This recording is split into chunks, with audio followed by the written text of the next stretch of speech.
Bom dia, este é o programa Refrigério e Paz, que vai ao ar aos domingos, às 6 da manhã, pela TV Ceará. Eu quero convidar você para meditar num texto da Palavra de Deus que está no livro de 1 Samuel, no capítulo número 22. É uma historinha sobre Davi. Diz assim: E Davi retirou-se dali e se refugiou na caverna de Adulão.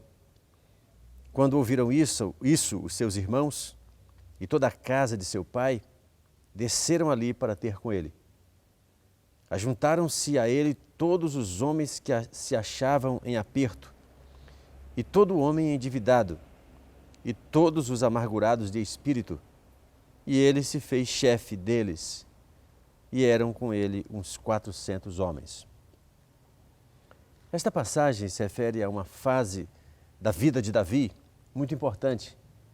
Ele ainda não era rei, ele havia sido escolhido por Deus, mas nesta época o rei Saul, que era o rei de Israel, lhe perseguia com veemência, com violência, e procurava matá-lo. Davi estava fugindo. Davi havia passado por momentos difíceis e ele havia até chegado ao ponto de, fugindo, quando chegou no templo, ele, junto ao sacerdote, ele pediu para comer os pães que eram consagrados, os chamados pães da proposição, que ninguém era lícito comer, senão somente os sacerdotes. Então foram-lhe dados os pães e ele comeu. E depois ele passou na mesma casa e pediu ao sacerdote que lhe desse uma espada.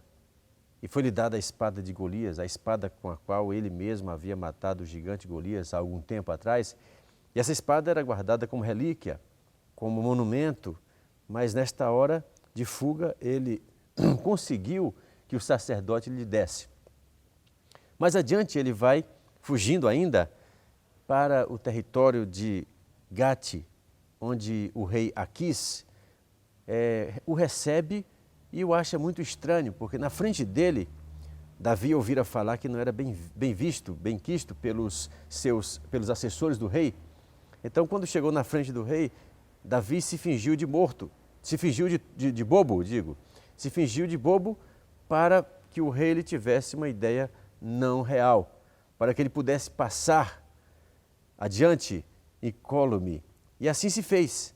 O rei disse: tirem esse homem daqui da minha frente, já não me faltam doidos aqui, porque Davi fazia gestos de uma pessoa que estava louca. Assim, aí ele chega, depois desse episódio, ele chega à caverna de Adulão, como diz o texto, retirou-se dali, da cidade, do lugar chamado Gate, e refugiou-se na caverna de Adulão. O texto nos fala poucas coisas, mas muito importantes. O que é que acontece quando nós estamos numa caverna? Primeiro, nós entramos numa caverna, geralmente quando nós estamos fugindo. Não é comum uma pessoa morar numa caverna. Não é comum nós visitarmos uma caverna. Mas Davi estava fugindo. Quando nós estamos em fuga, quando nós estamos em prejuízo, quando nós estamos perdendo, quando nós estamos perseguidos, ocorre que encontramos, uma vez ou outra, uma caverna e ali nós entramos. Isso acontece com todo mundo. Há momentos de crise na nossa vida em que nós só conseguimos nos refugiar numa caverna. Pois esse é o caso. Davi chega para se refugiar. Agora, o texto também é claro e diz que os seus irmãos desceram para ter com ele. E toda a sua casa, toda a casa de seu pai. Nós sabemos, por relatos bíblicos, que Davi não era muito bem visto pelos seus irmãos. Davi era visto como uma pessoa arrogante pelos irmãos, porque ele, quando havia querido matar ou enfrentar o gigante Golias, os seus irmãos, que eram mais velhos, o chamaram de arrogante e o interpelaram e o impediram quase de fazer aquilo. Agora, ele está aqui dentro de uma caverna, mas a sua família desce para ter com ele. Sabe que a família é o último baluarte onde nós nos apegamos? Você sabe que a família é o lugar onde nós verdadeiramente encontramos segurança? Você sabe que a família nunca deve ser desprezada? Esse texto nos ensina isso.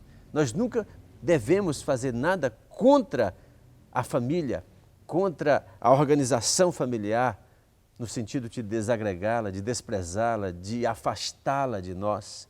Você nunca deve se afastar da sua família.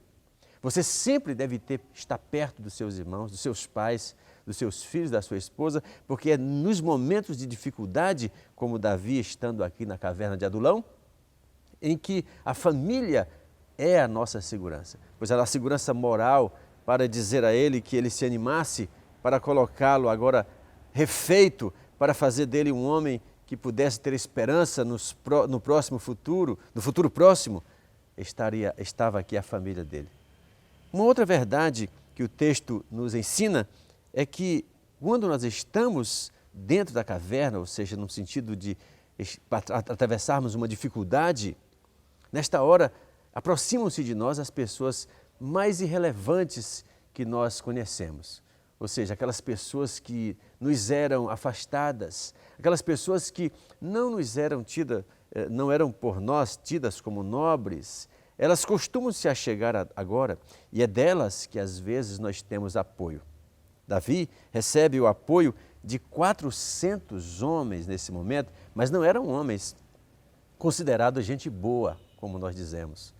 Não eram homens nobres, não eram pessoas educadas, não eram pessoas organizadas, não eram pessoas com famílias bem constituídas, com contas pagas, pessoas quites com a sociedade, com o governo, não. Eram pessoas marginalizadas. Eram 400 homens, diz a Bíblia, todos eles ou estavam em aperto, ou estavam endividados, ou estavam amargurados de espírito. Era, na verdade, um bando de revoltosos contra o rei Saul, que havia se afastado dele por não gostar da sua maneira tirânica de dirigir o país. Assim, agora esse grupo chega a Davi dentro da caverna de Adulão. O que é que isso quer dizer para nós? É que nós temos essa possibilidade de sermos ajudados por pessoas as quais nós nunca contávamos que elas fossem nos ajudar. Em outros momentos, Davi, que era um homem de família decente, que era um homem de família organizada, que era o filho de Jessé, que era o guerreiro valente, que era aquele homem que já se cantava música acerca das vitórias que ele fazia. Então, noutra época, Davi não se misturaria com esses homens. Davi não procuraria gente ruim para estar com ele. Mas agora a circunstância pegou de surpresa. É nessa dificuldade, é dentro da caverna de Adulão que esses homens maus chegam para Davi, para apoiá-lo. E esses homens vão ser mais tarde, na verdade, muitos deles vão ser os valentes de Davi. Mais tarde eles vão ganhar guerras com Davi. Eles vão, na verdade, ajudá-lo a ser um herói. E uma outra coisa que o texto quer dizer, uma última coisa, é que quando você está dentro da caverna com homens maus, mal acompanhado, fugindo, perseguido, com medo, com tensões, com expectativas negativas, pois bem, nesse momento é também um momento grande para crescermos.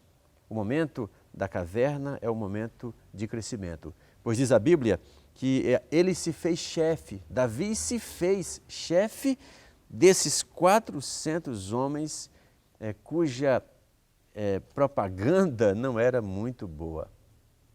Ele se fez chefe porque é ali dentro daquele lugar em que ele não se deixou levar pelos conceitos mais impróprios, negativos, antiéticos das amizades que lhe cercavam. Davi não deixou se levar pelo momento, pela questão pela oportunidade que eles lhe davam de fazê-lo herói. Davi se fez chefe. Portanto, a ética era ele que ia ditá-la. Davi agora ia ser o homem que ia comandar um grupo, mas era ele que ia dizer as normas. Lá na frente, ele estabelece leis para distribuir a presa o despojo que eles tinham da guerra. Então, ele tinha cuidado de ser ele mesmo aquele que manobrava, que dirigia, que liderava. Pois é assim que Deus quer que você seja. Deus quer que você seja uma pessoa que lidere, mesmo dentro da maior dificuldade. Mesmo diante ou dentro ou acossado pela maior dificuldade, pelo maior sistema de perseguição, quando pessoas de graça lhe atacam, lhe perseguem, lhe caluniam, pois é aí onde você conhece os seus verdadeiros talentos, onde na verdade as suas capacidades vão afluir, vão aflorar, você vai crescer, você vai ser um líder diante de uma dificuldade que você está passando dentro do seu lar, dentro da sua família, dentro do seu trabalho, você está sendo perseguido, pois é hora de transformar essa sociedade, esse momento no momento de vitória. É hora de transformar esse momento de perseguição no momento de alegria, no momento em que os outros vão olhar para você como líder. Assim, quero lhe dizer finalmente, meu prezado amigo, amiga que me ouve e me vê nesta manhã, Deus tem cuidado de você. Deus quer que você seja uma pessoa legal. Deus quer que você seja uma pessoa organizada e que você usufrua das bênçãos que Ele tem para você. Quais são as bênçãos que Deus tem para você?